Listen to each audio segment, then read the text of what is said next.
I majored in theatre and I used to direct and produce plays and design costumes. That was the kind of genesis, I suppose, of my career. And the thing about obviously working in performance is that you're telling stories.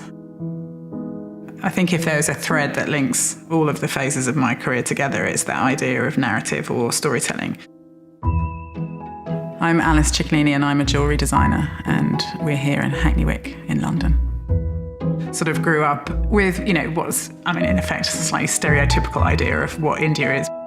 I do think that the Britishness of it is kind of important because there's a sort of nuanced affection. So when I went for the first time, the smell comes into the aeroplane of this like potently different kind of place. I think you either fall or you don't. For me, I kind of really felt, how was I going to think about colour? How was I going to think about sound? How was I going to think about scent in the context of my work? Well, colour is a huge part of it. I think I've realised the more and more that I work with it and the more I wear my work, is that actually it's a neutral thing, colour. It's not something that has to match.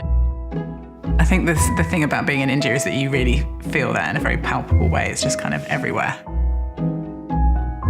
The 22-carat gold pieces that are glass enamel are all still made there, and every piece of stone that I work with is carved in Jaipur by the same man.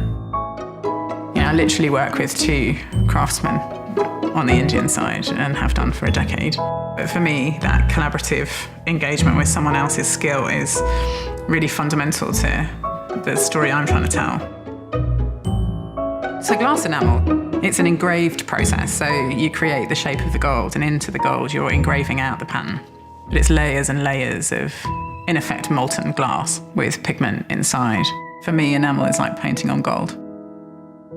In every piece, there's a story that brings together a narrative of cultures, or a narrative of making, or a narrative of pattern, or of colour.